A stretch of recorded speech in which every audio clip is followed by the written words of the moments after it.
Livro de João, capítulo de número 6, o Evangelho de João, capítulo de número 6, você pode se assentar se você quiser.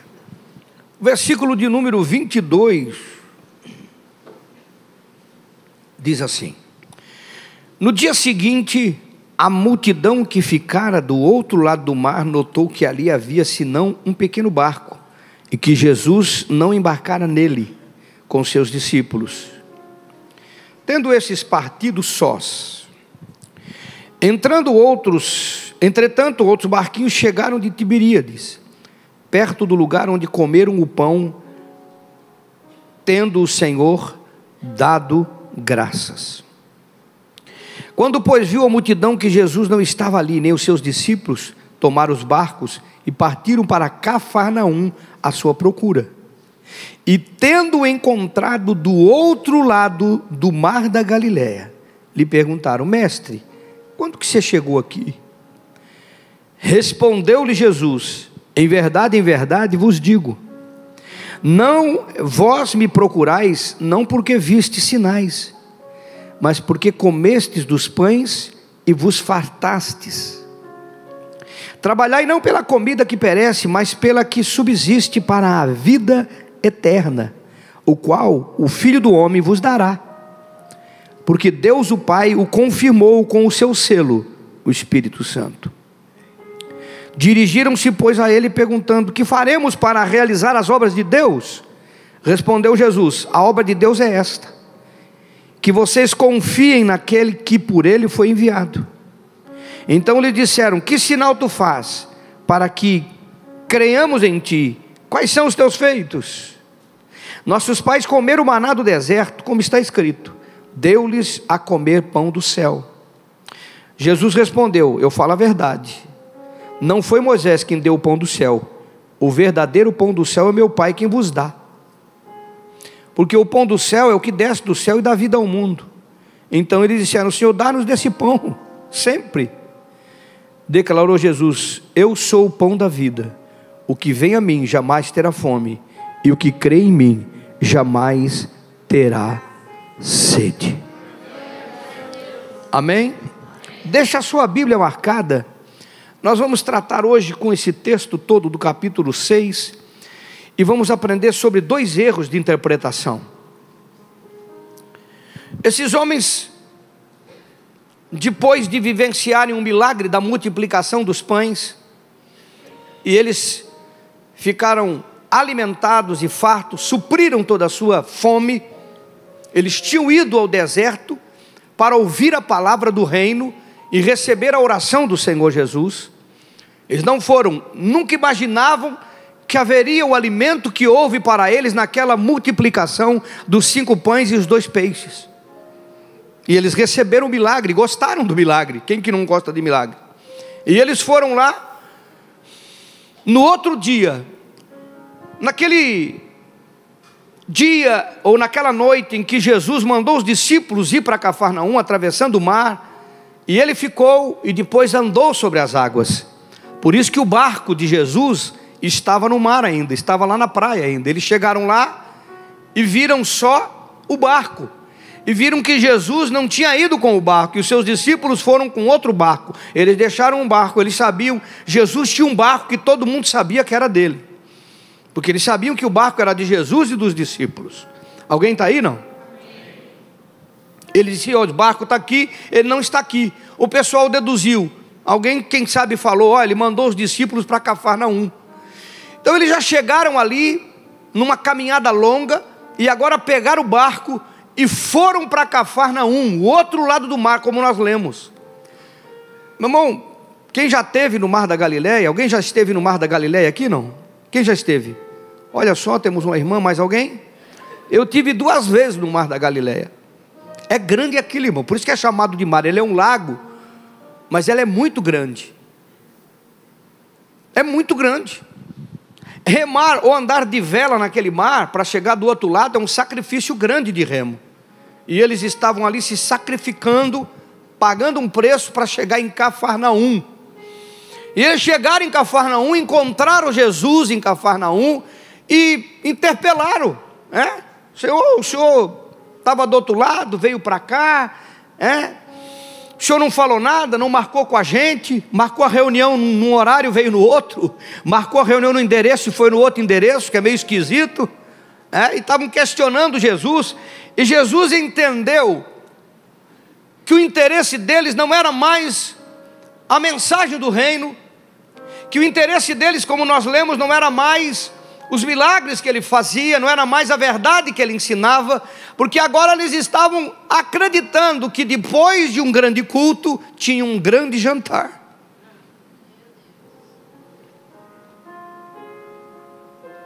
Eles tiveram um erro de interpretação. Eles acharam que Jesus estava despendendo, veio do esplendor da sua glória para este planeta, para matar a fome de quem está com fome. Porque, irmãos, eu não sei você, mas esses homens estavam querendo comida só. Pergunte para o irmão que está perto de você aí: tem alguma coisa errada em querer comida? Pergunta aí. Você acha que tem alguma coisa errada em querer comida, irmão?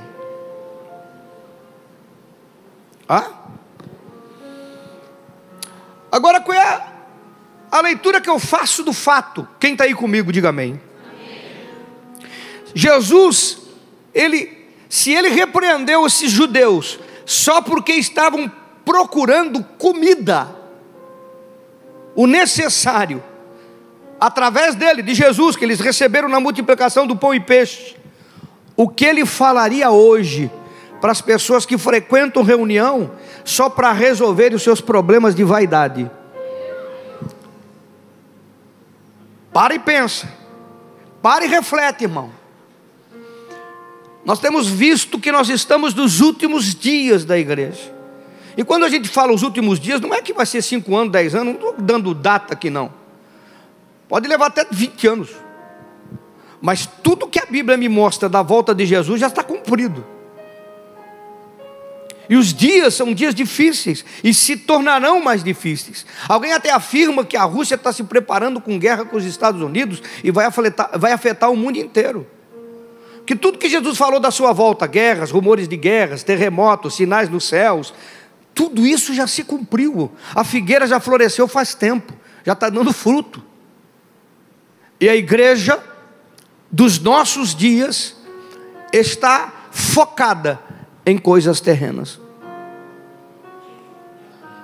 Pessoas que frequentam nossa reunião, um domingo, 2, 3, 5, 10 domingo, e de repente ele não vê o pastor se preocupando em fazer aquela corrente, aquela campanha, aquele movimento, aquele tereré, para que o carro novo chegue, para que a casa nova chegue, para que a fazenda chegue, para que as coisas materiais se resolvam. E eu tenho afirmado aqui, eu não tenho nada contra essas coisas, pelo contrário, eu oro por isso, mas não como prioridade, mas sim como acessório, como acréscimo. Como Jesus disse: as demais coisas vos serão acrescentadas quando eu busco o reino. Porque quando eu quero me envolver com o reino, viver o reino e praticar o reino, tudo que for preciso na minha existência para que o reino se estabeleça através de mim, Ele vai providenciar. E isso é para todos que estão aqui, em todos os segmentos. Se Deus me chamou para ser um doutor, para ser um médico, para ser um advogado, para ser um dentista, para ser um empresário, se Ele me chamou com vocação para ser um caminhoneiro, para ser um construtor, para ser um pedreiro, para ser um borracheiro, não importa a função, a profissão, se dentro daquilo que está na minha vocação de existência, eu fui chamado, e eu começar a cumprir isso na minha vida, o reino, eu estou divulgando, dentro do que eu estou vivendo, eu estou difundindo, eu estou propagando, eu estou testemunhando, as coisas materiais vão me acompanhar. Alguém está aí, não? Salmo 23 diz que a bondade e a misericórdia me seguem, eu não corro atrás dela, elas me seguem. Alguém está aí, não? Se ele questionou homens que foram buscar dele comida, irmão, nós estamos falando de comida. Ele repreendeu, disse: por que vocês estão correndo atrás de mim por causa de comida? O que ele diria Jesus hoje se viesse num culto onde as pessoas estão fazendo a corrente para o carro novo, o velho já não vale mais, para a casa nova, para roupa de marca, para distinção estereótipa. Eu não estou falando que isso é errado, eu volto a afirmar, eu quero que você me entenda.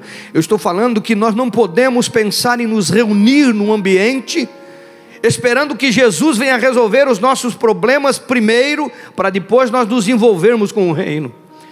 Isso aqui é uma reunião de treinamento, é uma reunião onde nós viemos aqui para nos relacionar com Deus através do Espírito Santo, onde recebemos direção e capacitação para cumprirmos o propósito da nossa existência nesta geração, porque nós não vamos viver em outra geração, não tem reencarnação, irmão, é nesta. E nós temos que aprender, crescer, nos preparar.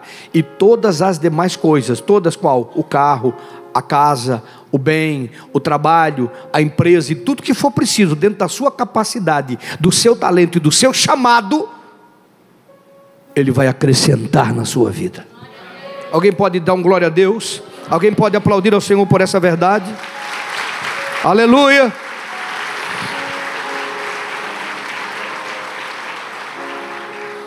No versículo 27, mais uma vez Jesus nos convida a focar o nosso esforço não apenas nessa vida terrena.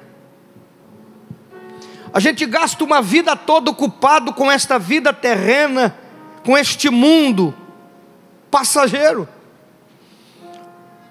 A maioria daquilo que a gente chama de oração são súplicas. Oração é uma coisa, adoração, contemplação, súplica é outra coisa. A gente chama de oração, mas são súplica. Senhor, preciso disso. Senhor, preciso daquilo. Senhor, preciso daquilo outro. Senhor, preciso, faz isso, faz aquilo outro. Resolve isso, resolve aquilo. A gente chama isso de oração, mas isso não é oração, isso é súplica. Estamos suplicando, está errado não, pelo contrário, tem que ser feito. Tem que pedir, você tem que pedir. Eu peço, eu oro pedindo. Mas qual é o tempo que nós separamos para nos relacionarmos e dizer: Senhor, o que Tu espera de mim neste dia, em relação à minha vida, o meu chamado, o meu ministério, a minha vocação e ao reino? O que Tu espera de mim nessa semana, Senhor? O que o Senhor espera da do meu desempenho, do meu testemunho? Ah, amados, quem está me ouvindo, diga amém. Se a gente entendesse essas verdades, é Jesus falando, eu só estou transmitindo o que Ele já disse. Ele disse: trabalhai pela comida. Quer ler comigo? Você já leu aí? Versículo 27. Ele diz assim, trabalhai não pela comida que perece, mas pela que subsiste para a vida eterna, a qual o Filho do Homem vos dará, porque Deus o Pai confirmou com o seu. Por que Jesus falou dessa forma? Porque os caras saíram no final do dia com a barriga cheia da multiplicação dos pães, foram para casa, moravam longe, atravessaram aldeias. Você lembra por que Jesus multiplicou o pão e o peixe? Porque Ele disse: Filipe, dá de comer para essa multidão, eles vão voltar, eles vão desfalecer pelo caminho, eles vão padecer pelo caminho. Jesus se preocupou com a necessidade, porque eles estavam preocupados com a verdade. Jesus se preocupou em dar o que eles não pediram, porque eles estavam preocupados em receber sobre a verdade do reino. Alguém está aí, não? Eles vieram de longe, foram para longe, voltaram de longe. Então eles tiveram uma caminhada longa. Quando eles voltaram, chegaram no local onde o pão tinha se multiplicado, Jesus não estava mais lá. Aí eles entenderam que Jesus estava em Cafarnaum, entraram no barco, atravessaram o mar da Galileia até Cafarnaum. Do outro lado, a Bíblia fala, nós lemos. E quando chegaram do outro lado, o que aconteceu? Chegaram cansados, pessoal. Quem remou sabe o que é remar num lugar grande. Cansado, passaram a noite, chegaram cedo. Eles se esforçaram muito por causa das coisas materiais. O esforço era grande por causa das coisas materiais. Muito trabalho. E o que eles receberam? Vocês estão buscando isso aqui? Porque vocês estão vindo atrás de mim por causa disso. Irmãos, e o povo não entendia a linguagem de Jesus. O que a igreja tem feito sobre o evangelho hoje? Transformou o evangelho em moeda de barganha. Quem faz a melhor campanha, quem faz o melhor isso, quem faz o melhor aquilo. Moeda de barganha. Se eu não falar que Jesus vai abençoar, se eu não falar que Jesus vai prosperar, se eu não falar que Ele vai dar isso, vai dar aquilo, as pessoas não vêm na igreja. E qual é o motivo de vir na igreja por isso também? O que é o resultado disso? Qual é o resultado disso na vida da gente? Um resultado terreno? Jesus dá? Com certeza dá. Quando eu vejo vocês entrando aqui, aquela multidão de pessoas entrando aqui, pessoas que eu nunca falei, nunca peguei na mão, mas que senta para me ouvir os domingos, me vem um peso sobre os ombros. Se um dia eu vou partir desse planeta, vai acabar a nossa vida aqui, eu vou prestar conta do que eu ensino nesse altar. Isso aqui não é folclórico, não é bonito, não é uma coisa assim romântica, é peso, pessoal, é responsabilidade de peso, porque eu recebi a incumbência, como diz Paulo, eu prego o evangelho, mas ai de mim. O que ele estava falando? Eu tenho que falar aquilo que tem que ser dito, e não aquilo que as pessoas gostariam de ouvir. Alguém está me entendendo? Jesus disse: trabalha pela comida que não perece, que é eterna. O que ele estava falando? Se você se esforçasse tanto pelo reino, como vocês estão se esforçando tanto pelas coisas da terra, o resultado seria outro. Ora uma hora pelo carro, mas ora uma hora pela vida com o Espírito Santo. Ora uma hora pela casa nova, mas ora uma hora também pelo crescimento no teu ministério. Você está entendendo? Se você separa uma hora, separa os minutos balanceados, separa os minutos equilibrados. Ora pelas coisas materiais. Não estamos aqui dizendo que não deve, pelo contrário, deve orar, deve pedir. Mas também tire esse tempo para dizer: Senhor, usa-me, me mostra o meu dom, me mostra o meu propósito, usa a minha vida, seja um instrumento em favor do meu irmão lá no trabalho, lá no colégio, lá na fábrica, no escritório, lá no departamento, lá na oficina, lá onde eu estou. Que eu seja luz, que eu seja sal, que a Bíblia pede que eu seja luz e seja sal, que eu faça a diferença. Se tiver um problema, Senhor, eu quero orar por alguém naquele lugar e eu quero que Tu cure a pessoa lá. Eu quero que os demônios que estejam lá saiam, porque eu vou ordenar, eles têm que me obedecer. E se você tirar um tempo, não só para pedir as coisas que são necessárias e importantes, e que você gostaria de ter, e que eu gostaria que você tivesse, assim nós tivéssemos um estacionamento só com BMW aqui nessa cidade, de pessoas abençoadas, mas que quando sai da BMW, o carro fica, mas o Espírito Santo entre com você, e esteja com você em todo o ambiente que você entrar, que não seja apenas a aparência de um Deus que deu um carro para mim ou para você, mas a presença de um Deus que entra, que cura, que liberta, que transforma, que opera e que impacta a vida das pessoas que estão à nossa volta. Meu Deus, alguém está me entendendo? Jesus disse: por que vocês se esforçam tanto pelo aquilo que é passageiro e deixam de se esforçar tanto por aquilo que é eterno? Quantos anos vamos viver? 80? 90? Quantos anos vamos viver? Agora a eternidade não acaba, e tudo que eu estiver construindo para ela vai ser para sempre. Alguém está aí, irmão? São verdades que a igreja de hoje, quando eu falo igreja, eu estou falando do modo geral, irmãos, no Brasil principalmente, tem perdido o foco. No versículo 28, Jesus, os judeus perguntam: como é que nós podemos trabalhar com Deus para a eternidade? Parece que eles tinham um desejo, mas não era sincero. Ele disse: como é que eu vou trabalhar com Deus para a eternidade? Existia um desejo, mas não era sincero. Existia um desejo, mas não era verdadeiro. Por que eu digo isso, irmão? Porque se você ler o 28, acompanha comigo a cabeça desse pessoal. Quem está aí? Ao 28. Dirigiu-se ele perguntando: que faremos para realizar as obras de Deus? É uma pergunta. Respondeu Jesus: a obra de Deus é esta, que criaste naquele porque foi enviado. Então disseram ele: que sinal que tu faz para que nós vejamos e cremos em ti? Quais são os teus feitos? Então por que eles estavam seguindo Jesus no deserto se eles não acreditavam quem ele era? Por causa do pão. Irmão, presta atenção na profundidade disso aqui, irmão. Por que eles atravessaram o mar de Cafarnaum? Por que eles atravessaram um vale, o deserto? Por que eles vieram de longe para estar com Jesus se eles nem acreditavam que ele era filho de Deus? Alguém está me acompanhando ou não? Versículo 31, presta atenção na mente desse pessoal. Nossos pais comeram o maná do deserto, como está escrito, deu-lhes a comer pão do... Você está entendendo a capsidade, se é que existe esse verbo? Como esse pessoal está sendo capcioso com Jesus, achando que podia também, né? Se não sabia com quem estava lidando, com certeza.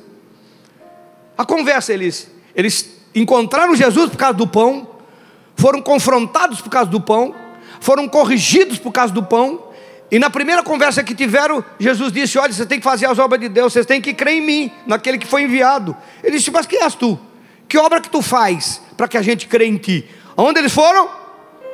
Meu irmão, teve água da rocha, meu irmão, teve a travessia do Mar Vermelho, meu irmão, teve a nuvem, teve a coluna de fogo, teve a derrubada de Jericó, teve Faraó que morreu no meio do mar, teve tantos fenômenos, mas eles foram no pão. Moisés deu o pão para o povo no deserto, tu faz o quê? Dá pão para nós, aí a gente vai crer. Essa era a conversa capciosa. Dá pão para nós que nós acreditamos que tu és o Filho de Deus. Você já viu aquelas pessoas que param de ir no GC, que param de vir à reunião? Eu estou na reunião, mas nada resolve, o meu paradar não resolve, meu negócio não resolve, minha vida... Ele não entendeu o que é evangelho. Ou nós não estamos explicando para ele o que é evangelho. Ele quer que Deus prove para ele que Deus é Deus? Será que Deus precisa provar para mim e para você que Ele é Deus, irmão? Ou nós temos que olhar Abacuque lá? Você acha que é Abacuque que diz que ainda que a figueira não floresça, que ainda que não haja gado no curral, que ainda que a videira não dê o seu fruto, que ainda que não tenha um animal, mas eu creio, eu me alegrarei no Senhor, eu creio no Senhor. Pode estar faltando tudo, Ele continua sendo Deus. Onde é que está esse povo? Onde é que estão esses crentes? Onde é que estão esses filhos de Deus? Filhos comprometidos? Ou você abandona a casa do teu pai quando ele perde emprego e não tem o que comer na mesa? Você deixa o pai e a mãe quando não tem nada em casa? Mas muitas pessoas deixam Deus dizendo que Deus é pai, porque Ele não resolveu um problema que Ele pode resolver facilmente, mas Ele o resolveria se nós estivéssemos com a motivação correta. Esse povo queria pão, eles foram capciosos. Moisés deu o pão, e tu também multiplica pão? Jesus falou do pão para eles. Moisés não deu pão, quem deu pão foi Deus. Já começou por aí. Vocês estão falando que foi Moisés, quem deu pão foi Deus. Agora o verdadeiro pão que o meu pai dá, quem comer desse pão não tem mais fome. Os caras disseram: o quê? Dá desse pão para a gente. Pô, come o pão, não tem mais fome? Imagina tu passar o dia inteiro sem comer e não ter fome, comer uma vez e não ter fome. Porque tudo que Jesus falava no espiritual, eles entendiam no material. Olha para o seu irmão e diga: meu irmão, as coisas de Deus são espirituais, não são materiais. A igreja não trata de coisas materiais. A prioridade da igreja são coisas espirituais. As demais, que são as materiais, são acrescentadas. Nós não podemos trocar o acréscimo pelo fato. Alguém está aí, não? Como é que nós podemos fazer a obra de Deus? A resposta de Jesus no 29 foi simples. Simples e complexa também. Porque Ele disse: confiem naquele que Ele enviou. Está aí no 29 seu? Vamos ler de novo para a gente pegar a ideia. Olha aí. Dirigindo-se a ele perguntando: que faremos para realizar as obras de Deus?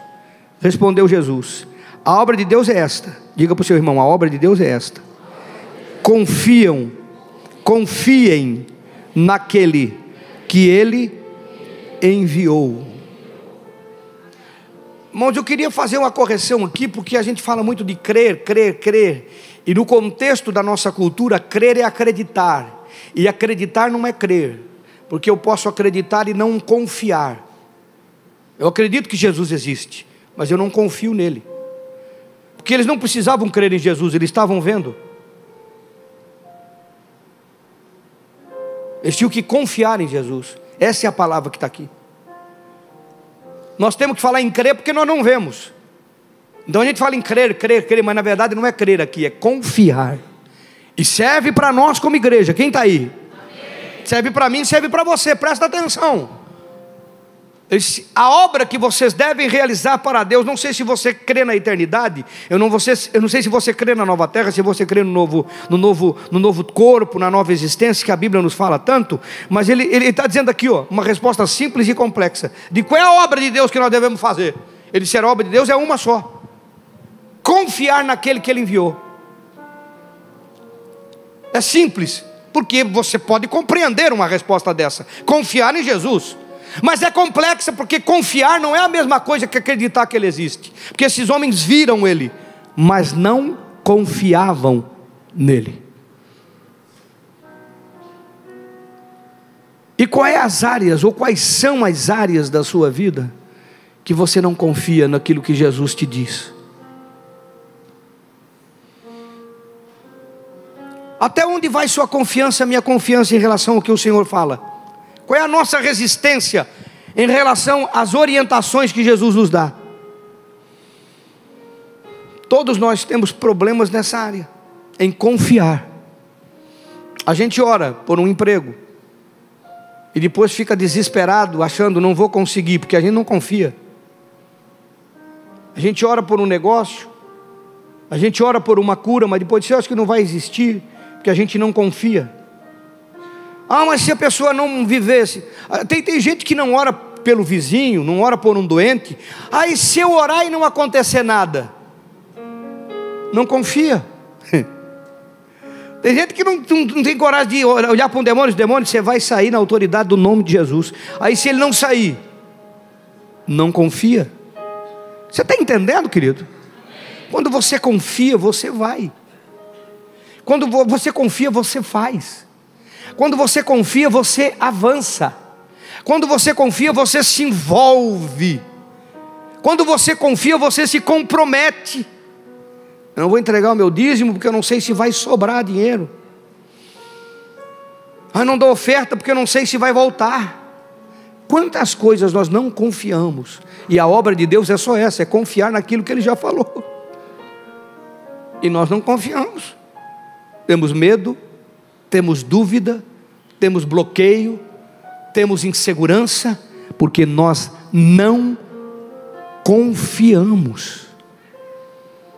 Olha para o seu vizinho, olha para ele, você confia, irmão? Você confia que Deus pode salvar seus filhos, que Deus pode salvar seu cônjuge? Você confia que Deus pode intervir na sua vida material, nos seus negócios? A obra de Deus é esta, é uma só: confiar em Jesus, confiar mesmo. A multidão estava com ele, a multidão recebeu o milagre do pão e do peixe, a multidão podia ouvi-lo pessoalmente, a multidão não confiava nele. A multidão vem no domingo, a multidão assiste reunião, a multidão canta, levanta a mão e até canta e se emociona nas músicas, a multidão ouve a mensagem. Agora eu pergunto, a multidão confia? Porque é lá fora que nós confiamos, não é aqui dentro. É lá fora que nós confiamos ou não. E a confiança não é o que eu digo, é o que eu vivo, é o meu estilo de viver, é saber que Ele vai suprir, que a sua palavra não cai por terra, que se eu estou envolvido com o reino, e eu tenho coisas para resolver, Ele vai estender a mão e vai suprir, Ele vai intervir. Uma vida de confiança é uma vida que não tem medo. Pedro nos dá um exemplo simples. Ele viu o seu mestre andando sobre as águas, e ele disse: se és tu, manda que eu vá até onde tu estás. E Jesus disse: vem. E ele foi. Isso é confiança. é quando tua lógica diz, isso aqui é impossível, mas a tua confiança diz, se Ele falou, eu vou. Se Ele falou, eu vou, eu faço, eu abraço, eu obedeço, eu entrego. Mas não tem lógica, não tem lógica, porque o crente não vive de lógica, ele vive de fé. O crente não vive de lógica, ele vive de fé. Esta é a obra de Deus, é ser loucura para o mundo, para os que se perdem, mas poder de Deus para aqueles que confiam. Fica de pé no seu lugar.